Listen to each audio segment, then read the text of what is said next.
Eh bien salut à tous et bienvenue, c'est Football Garden, c'est Bilal qui vous parle aujourd'hui. On se retrouve pour une toute nouvelle vidéo, un tout nouveau débrief du match de Chelsea ce soir contre Wolverhampton. Victoire des Blues 3-1, première victoire de Chelsea depuis le 15 décembre je crois. En tout cas ça faisait un mois qu'on n'avait pas gagné un match de foot en Première Ligue. C'est chose faite, après 5 matchs sans victoire, on s'impose enfin. On va revenir sur ce match. Avant ça je voudrais quand même rapidement vous remercier pour la vidéo sur Kvara qui a eu d'excellentes stats. Voilà, elle a fait à peu près 1200 vues, donc c'est honnête quand on sait que voilà, je suis sur le début de la transition, sur le début de vidéos hors Chelsea. Voir des vidéos hors Chelsea qui statent plutôt bien, ça me fait plaisir. Voilà, ça me fait très très plaisir. Et voilà, pour ceux qui ne l'auraient pas vu, je vous invite à aller la voir. Je vous la mettrai à la fin de la vidéo dans le petit carré. Et je sais plus si elle est fiche encore, mais s'il y a moyen, je vous la mettrai là-haut. En tout cas, voilà, on part sur ce match entre Chelsea et les Wolves, et Chelsea qui a plutôt bien démarré son match, honnêtement. On n'arrivait pas à marquer, on a mis du temps pour marquer, mais on est quand même bien rentré dans notre match, et on a eu un début de match exceptionnel, et bien sûr ça s'est retranscrit sur toute la longueur de la rencontre, mais le match de Chalobah aujourd'hui, moi j'applaudis, et c'est le premier point que je vais souligner aujourd'hui. Chalobah, c'était son grand retour aujourd'hui. Ils ont cassé le prêt à Crystal Palace, le board. Personnellement, j'étais pas ultra chaud de l'idée pour plusieurs raisons. Déjà parce que sportive, dans le sens où Chalobah, pour moi, peut-être que tu le tues au final en le reprenant, sachant qu'il était titulaire indiscutable à Palace, et que à Chelsea vraisemblablement il sera pas titulaire indiscutable, donc il jouera moins, etc. Et aussi, je suis assez réticent aussi d'un autre point de vue, c'est que Chalobah à Chelsea, on se souvient.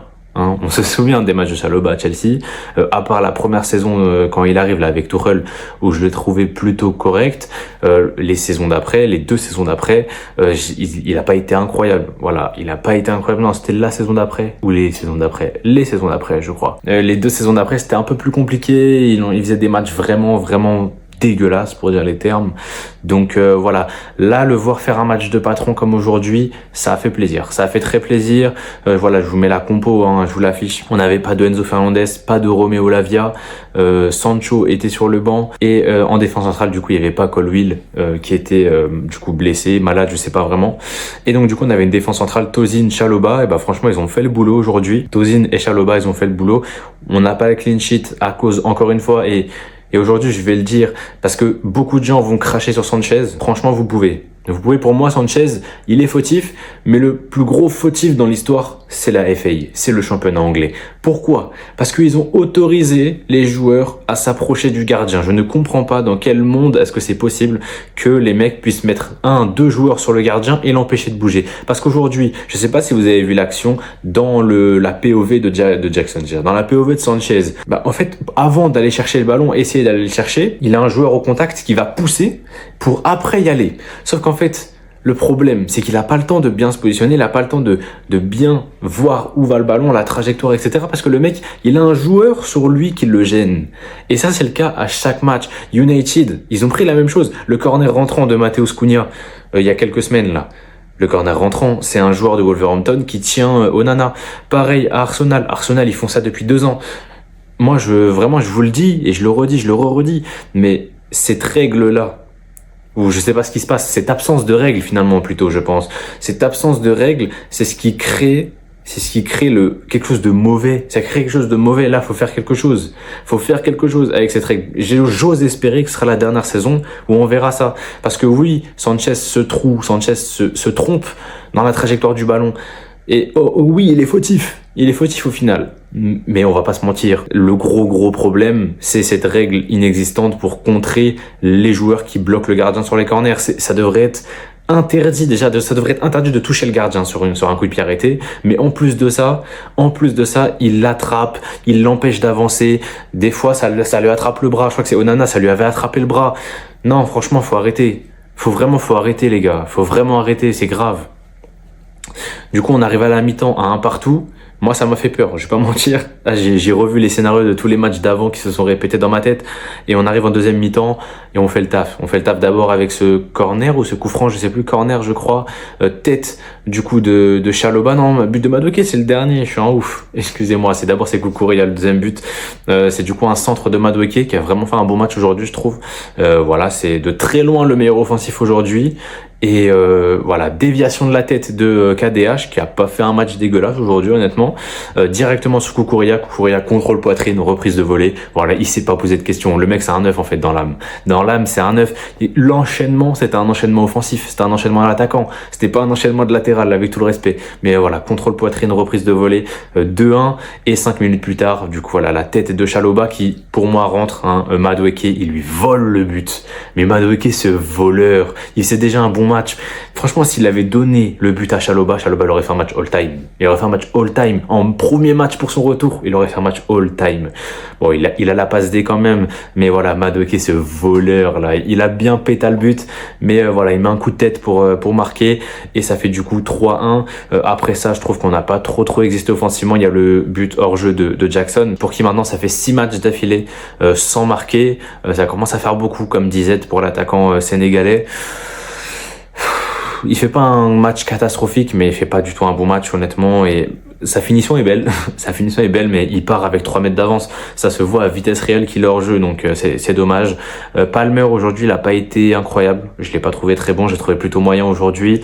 Neto, pareil, plutôt moyen. J'ai vu qu'il s'était un petit peu embrouillé avec Maresca au moment où il est sorti, mais honnêtement, enfin, les gars, on va pas se mentir, il a vraiment pas fait un match de fou.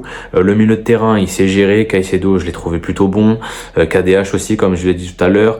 Ensuite, qu'est-ce qu'on a défensivement? On a été solide. Reece James, quand il est fit, c'est un bonheur. Ah, Reece James, quand il est fit. J'ai pas mis le maillot de Reece James FC à l'envers cette fois-ci, mais Reece James, quand il est fit, c'est un autre joueur. Ah, c'est une autre gamme de joueurs. Moi, à Chelsea, tu vois, il y a quelques temps, je me demandais combien de joueurs world class on a dans l'effectif. Je pense qu'on peut considérer Palmer comme un joueur world class aujourd'hui. On peut considérer Caicedo comme un joueur world class. On peut considérer pour moi Kukureya aussi. Et Reece James, pour moi, c'est encore un cran au-dessus. En fait, il faudrait vraiment un cran au-dessus des world class pour pouvoir placer Reece James. Parce que Reece James, quand il est fit, en fait, il est injouable, il est imbattable défensivement, offensivement, parce que sur le but de Tozin, c'est une presque passe D pour Reece James qui envoie le ballon dans la mêlée. Défensivement, il a pas perdu un duel de la tête, il a pas perdu un duel à l'épaule. Il y a un seul moment où il se foire sur un tacle debout, mais au final, ça mène à rien derrière. Donc franchement, les gars, le match de Reece James, il est all-time, encore une fois. Tozin, il marque, mais son match, il est correct défensivement. Kukureya, pareil que Tozin, c'est à peu près le même acabit de match. Les gars, aujourd'hui, l'équipe s'est gérée. Sanchez aurait pu faire mieux, forcément, sur le but qu'on prend. Mais hormis ça, je l'ai pas trouvé mauvais aujourd'hui. Son jeu au pied était plutôt bon. Donc voilà, je peux pas lui mettre une note dégueulasse. Vous verrez ça après, mais je peux pas lui mettre une note dégueulasse non plus. Et voilà. Aujourd'hui, peut-être que le point faible, ça aurait été Jackson dans l'équipe, le maillon faible. Maintenant, voilà, il a pas eu grand chose à se mettre sous la dent aussi. Il a été vraiment invisible. Comparé aux autres matchs où il a eu les occasions, mais qu'il les a ratés. Là, j'ai pas souvenir qu'il a eu beaucoup d'occasions. Il y a eu la frappe en une touche comme ça, en toute fin de match, sur la passe de Sancho, mais il pouvait pas faire mieux que ça. Il y a le but hors jeu du coup, et je crois pas qu'il ait d'occasion. S'il a une occasion en début de match, c'est quand il récupère le ballon haut à 50 mètres du but, hein, mais quand il récupère le ballon sur un des défenseurs de Wolverhampton, mais que après il se foire totalement.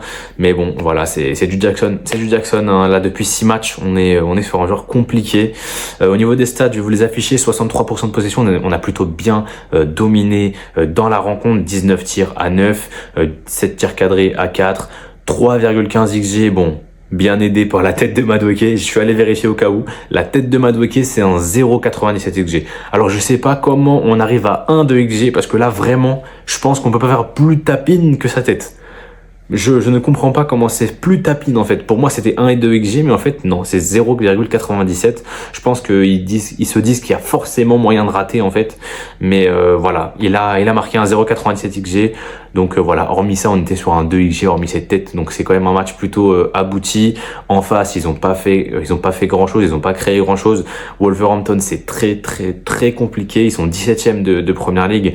Ah, ils sont bien aidés par Ipswich qui a pris 6-0 contre City hier et qui forcément ont une différence de but de merde. Mais attention Wolverhampton, parce que là ils sont en train de flirter avec la zone rouge, et j'ai bien aimé leur retour en grâce avec Victor Pereira là sur les 3 premiers matchs, quand il est arrivé 7 points pris sur 9, mais depuis ces 3 défaites d'affilée en ayant pris 3-0, 3-0, 3-1. Donc voilà, il va falloir peut-être mieux se gérer côté Wolverhampton, même si il y a eu quelques bons joueurs dans le match. Matheus Cunha a fait un match plutôt correct, je dirais dans les eaux de 6 sur 10. Voilà, j'ai pas fait de note pour Wolverhampton, mais je vais vous sortir peut-être les 3 qui m'ont le plus impressionné. Rodrigo Gomez au milieu de terrain, pour moi c'était le meilleur joueur de Wolverhampton. Voilà, le nombre de duels qu'il a gagné au milieu, franchement j'applaudis. Franchement il s'est très très bien géré. J'aurais donné dans les 7,5 pour Rodrigo Gomez. Et je crois que c'est à peu près tout. Nelson Semedo a pas fait un mauvais match. Ait Nouri aussi, il s'est fait un peu manger par Madueke, mais au final je trouve que défensivement il s'est quand même plutôt bien géré. Ouais, je vais dire Ait Nouri un petit 5,5, 6. Mais voilà, c'est pour dire, c'est pour placer le niveau du match. En tout cas, voilà, on passe à Chelsea, on passe aux notes avec Robert Sanchez, qui je donnais du coup la note de 5 sur 10. Je lui laisse la moyenne. Je lui laisse la moyenne à Robert Sanchez, qui pour moi n'a pas été mauvais. Voilà, il a pas été foncièrement mauvais. Voilà, sur le corner, il peut faire mieux, mais il est pas aidé, franchement, parce que là, les joueurs de Wolverhampton qui l'attrapent, qui le gênent, etc., c'est lunaire. Donc, ouais, je lui mets quand même la moyenne, parce que comme je l'ai dit, son jeu au pied aujourd'hui, il a été plutôt bon, je trouve. Voilà, Reece James, 7,5. Super match de Reece James. Waouh, vraiment exceptionnel. Pas loin d'être man of the match aujourd'hui. Voilà, Tosin et Kukurea qui venaient du coup 6,5 chacun, ils ont fait leur match défensivement et en plus de ça ils ont marqué les deux, donc voilà, quel plaisir, quelle grâce, magnifique. Le but de Kukurea en l'enchaînement, contrôle poitrine, reprise de volée, magnifique. Et même Tosin, hein, une petite finition de numéro 9 je trouve, hein. En 1 contre 1 comme ça il a bien géré.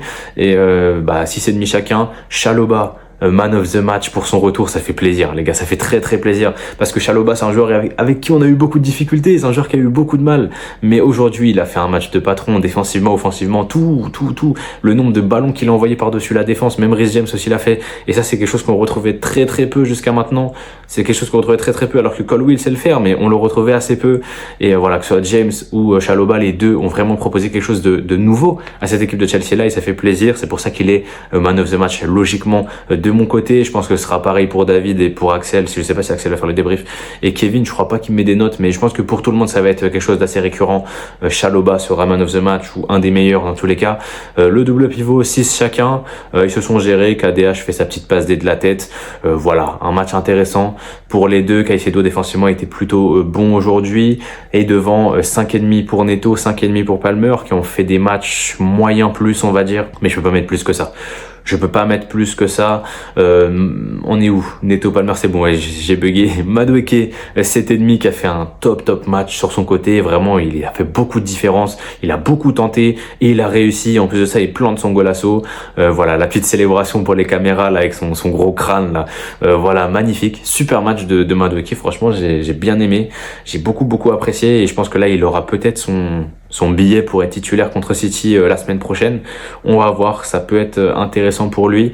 Et Jackson, à qui je donnais du coup 4,5, le seul qui n'a pas la moyenne. En fait, Jackson, il n'a pas été foncièrement dégueulasse aujourd'hui, mais d'habitude, l'apport au jeu qu'il a et qui fait que je lui donne la moyenne continuellement, même quand il marque pas, parce que vous pouvez aller vérifier sur les derniers débriefs, mais je crois que j'ai toujours mis la moyenne à Jackson.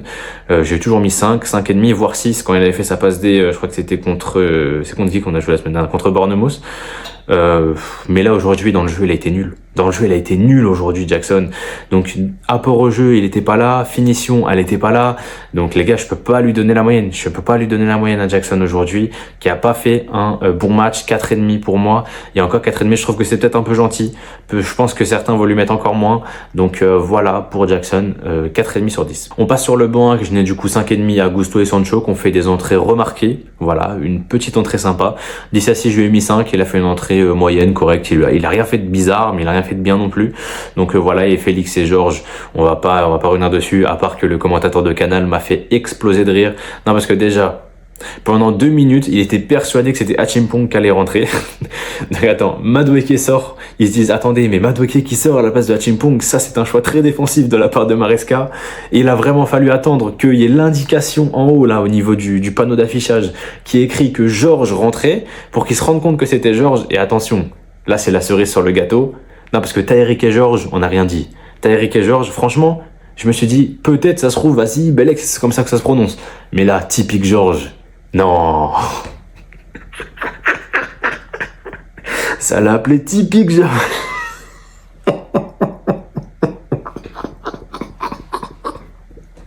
Non, franchement, merci Canal. Merci Canal. Non, parce que typique Georges, c'était la meilleure vanne de la soirée. La meilleure vanne de la soirée. Comme ça, à la 90e. C'était pour bien finir le match finalement. Et voilà, on s'impose 3-1. Au classement, on remonte 4e. On a pris 40 points. Du coup, après 22 journées, je crois. On prend 2 points d'avance sur Newcastle, 3 sur City, je crois. Donc on se met une petite avance parce que voilà, Newcastle s'est fait tarter à la maison par Bournemouth. Et que bon, bah City revient en force. Mais voilà, on avait quand même 7 points d'avance. On en a toujours 3.